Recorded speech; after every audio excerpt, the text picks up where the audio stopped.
have here? This is a hemlock tree, Suga. And these tips are really high in vitamin C and they're really delicious. They make a wonderful tea with a little bit of honey. And you can just eat them. Nice and soft and fresh, spring growth. Try one.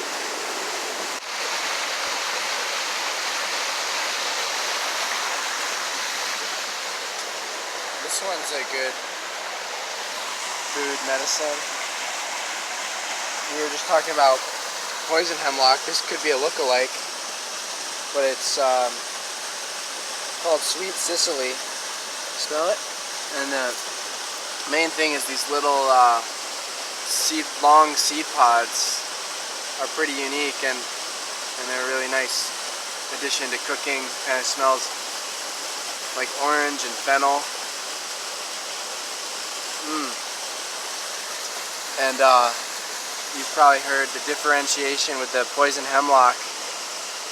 Vein to the tip, if the veins go to the tip of each leaf section, let's see if you can see it better on the back. Is that a little better? Yeah. Vein to the tip, everything's hip, meaning that it's safe.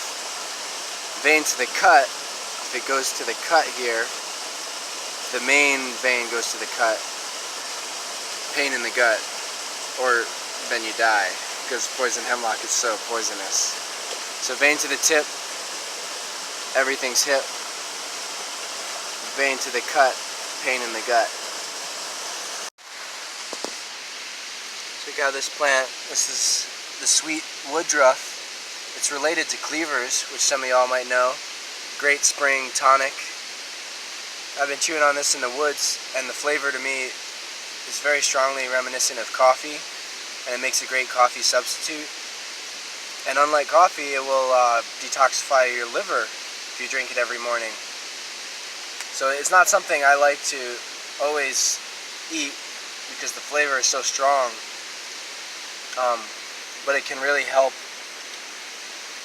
with detoxifying from ailments, you know, whether it's drinking too much or staying up late, or it's called sweet woodruff, or woodruff. So here we have smilax. Yeah. And the tips are really good to eat in the spring. They call it, you can just kind of break it off. They call it hitchhiker's friend or hiker's friend because it always grows on the side of the path here. Oh wow, look, it raised up a foot after I took that weight off the tip of it. And people call it wild asparagus too because it's so delicious, like asparagus tips. And the root is kind of a little tuber, almost like a ginseng, and it has strong hormonal effects and things like this. They say it's great for men and testosterone boosting, and just boosting endurance, and it's a mix of sweet and bitter flavors, so it cleanses while it nourishes. It's a nice stump here. So check out this mushroom down here. That's a big one, huh? This is maybe a little too big to eat. Let's see. Yeah, you just want to take the tips. Oh, maybe we can get a meal out of that. This is the dryad saddle mushroom, which dryad is a type of fairy. I don't know much about that name, but it comes from Europe, you know, special type of fairy. And the saddle, because supposedly, like, when they're small, it looks like you could ride on it. But lately we've been hiking around looking for morels, and people call this the morel hunter's consolation because it's not quite as good as morels and they grow at the same time. So I'm just gonna pick these tips off and we're gonna have a little stir fry later.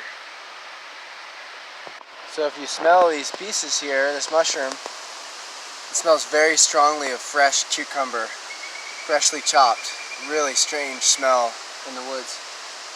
And then John was just asking about preparation techniques and how to unlock the mushroom so you digest it well. And this is really important for all wild mushrooms, is that you use a lid on your pot, and we use a little oil and a little water, and we call it steam frying. But the lid locks the steam in and it actually pressure cooks.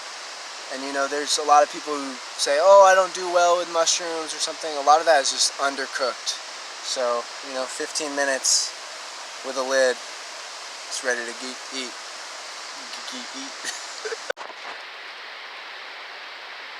It's like ganja almost.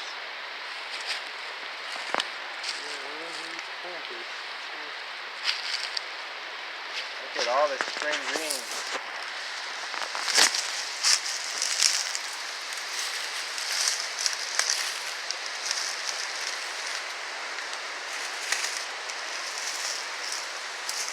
Check out this Solomon seal here. One of the surefire identifications is that the flowers and the berries form dangling underneath, as opposed to the lookalikes, which have a plume of flowers coming out of the tip. You see there's a few of them here. There's a whole little colony. And also the shiny blue waxy sheen. See, I can kind of rub it off on the bottom especially. See that? And then on the top sometimes you can see it if the light is right. And this is more of a, less of a food and more of a medicine. Yeah, if you get the stalks when they're really young, these are really young babies, so they're not thick. But if you get some that grow in the sun or are old, the stalks will actually be quite big and juicy, and before they put out leaves you can eat them like asparagus also. But yeah, the root traditionally is used as a medicine. It's very moistening and sweet and nourishing, and it's one of the best medicines out there for joint conditions, arthritis, even breaks. So it's one that I've been seeking out recently just to nourish and lubricate my body, because sometimes I feel dry. And, you know, especially for men for that reason. This is a great plant to know here in Southern Appalachia. You can see I scratched the little bark off with my nail and take a whiff of that. Oh goodness, I don't know how to describe it.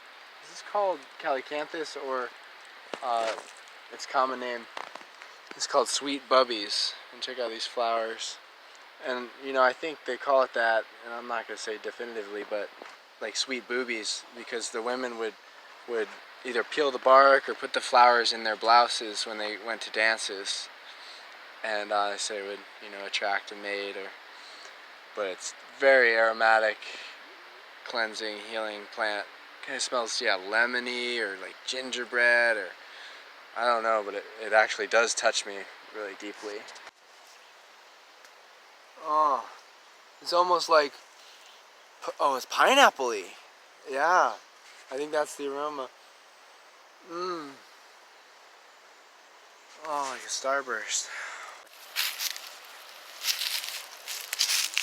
This people call golden ragwort, and you know, they might call it that because it causes allergies or something. But we were just talking about how it's an excellent chi mover. And check this out, talk about moving chi. This is what the leaf looks like on the flower stalk, and then this is what the leaf looks like before it shoots up a flower stalk. So it really transforms. And I love taking a leaf and kind of, it's a scratch and sniff world out there. So this smells like geraniums to me. It's one of the best smelling leaves in the forest, and grows in all the disturbed areas. We just nibbled a little bit to try it out as a chi mover, because it just opens up the senses and kind of connects us to the land a little bit. And we were talking about putting some of this leaf and the sweet bubby flowers and bark in Florida water.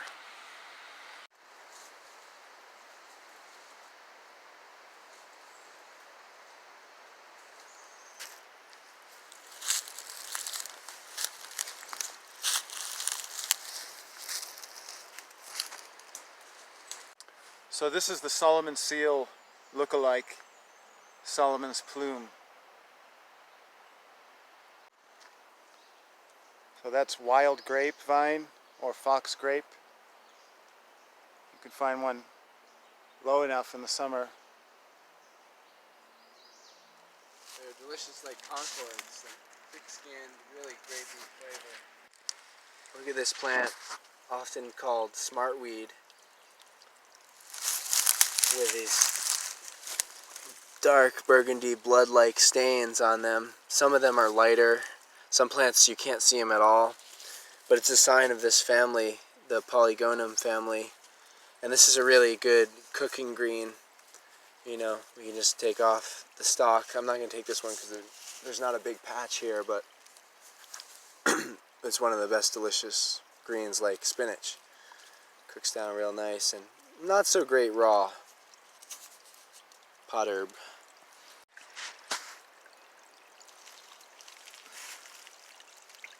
Collecting this fresh, cold mountain spring water right where it comes out of the earth.